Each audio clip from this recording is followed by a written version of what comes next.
Hello mga sangkay, it's me again, Paris.we. You can go over there, Paris. This is the part 2 of my video.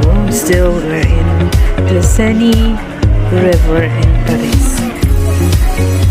Seine River is 7 kilometer long river in northern France. Its drainage basin is in the Paris Basin, covering most of northern France.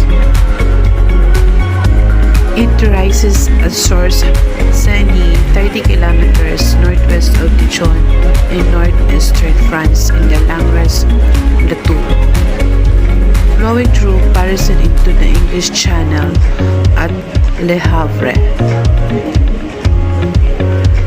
Seine River is France's third longest river, extending 485 miles from Dijon to the English Channel. The river has been the subject of many famous Impressionist paintings. The Seine still supplies about half of the water used in Paris.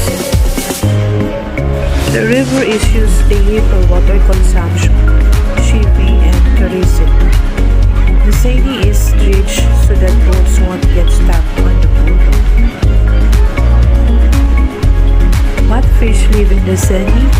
The species that have been documented in the Seine River systems include bigmouth, buffalo, black bullhead, black crappie, black nose dace, black side darter, brook stick leva, brown bullhead, barbot, carp, central mud minnow, channel catfish, common shinner, emerald shinner, fatted minnow, freshwater drum, golden and red bars.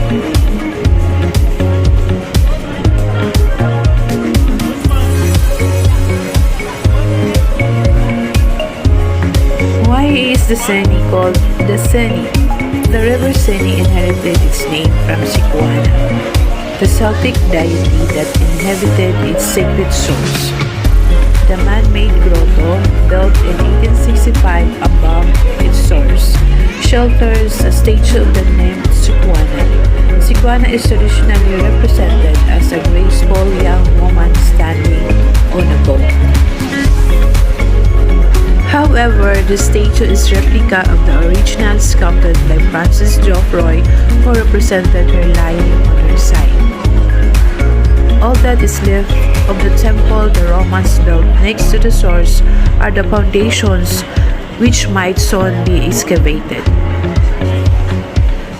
The many offerings and ex-votos found nearby are today exhibited in the Archaeological Museum of Dijon. An iconic landmark of Paris, the River Seine is spanned by 37 bridges, including 4-foot bridges. Many poems and songs took the beautiful bridges of Paris for fame. They symbolize Parisians' romance. The River Seine has always been a major transport means. However, it was also a vital supply of the water that attracted men since the Neolithic. Barges from the era were indeed discovered in the Paris.we and are now exhibited in the Carnavalet Museum. Spanning the River Seine, the Romans built the first bridge over the river Seine during the 1st century and after that, or 18. In fact, they rebuilt the wooden bridge in Paris erected before their conquest.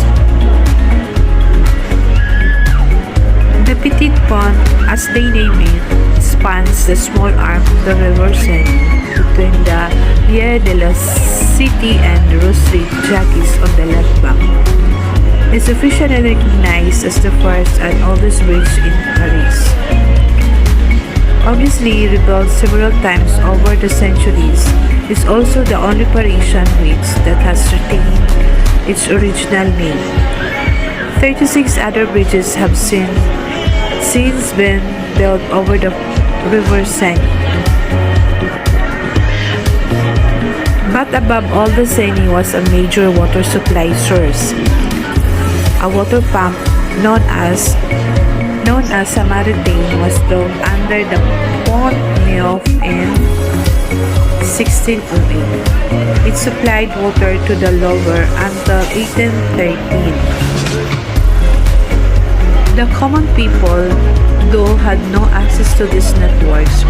Running water simply didn't exist in medieval Paris. People either draw water from the river or bought it from street vendors. In the early 19th century, Napoleon therefore built the Canal Street Martin and Basin de la Valette to supply water to the newly built public fountains. The river Seine was also a natural and gigantic bathtub for Parisians who could then easily walk down its mouth. Swimming in the river Seine was definitively prohibited by a decree of 1923. However, you can still sunbathe in the heart of Paris during the Paris Plage operation, which takes place each summer. The river Seine was not always tamed though. It ended used to turn to ice during harsh winters and could even be crossed on foot. Came springtime and milder temperatures. It carried huge blocks of ice that often damaged or partially destroyed bridges. It also regularly overflowed its bed, engulfing banks and docks. Historical floods were recorded for the centuries. We know, for example, that it flooded the city during the winter 358-59 AD and in 582 AD or after that.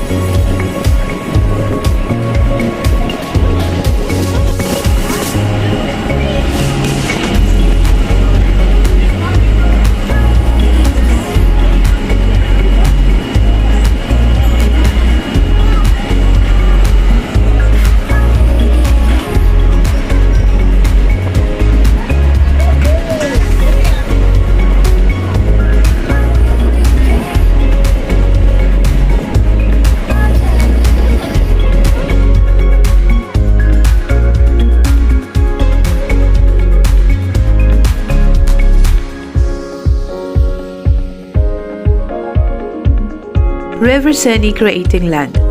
A few islands and the islets once emerged from its bed. Some were attached in order to enlarge the Lieu de la Cité and others formed for the Lieu Street Louis.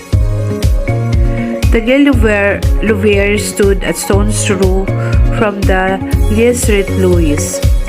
It was attached to the right bank in the order to form the current Poitiers moorland. There are also some across the impressive Lieu aux Seine downstream. The 890m long man-made embankment was built in 1827 and served as the point reinforcements for the reconstruction of the Parisian bridges. Island took the name of the original Lieu aux Seine or Lieu Marquerelien. The island was attached to the left bank and was located between the river and Rue de la University.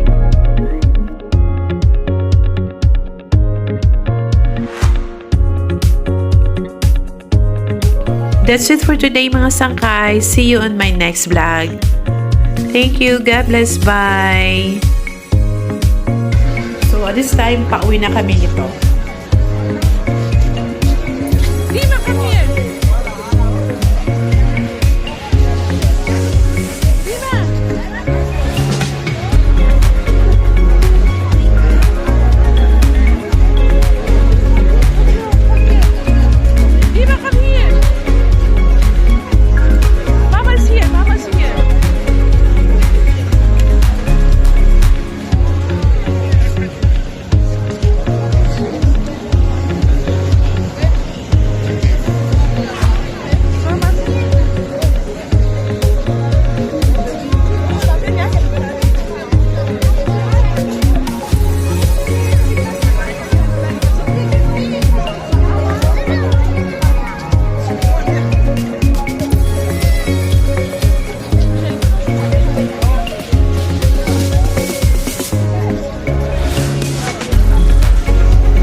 smile, your beautiful life are waiting for you to shine bright. It's never too early or late to start, to rise up and shine.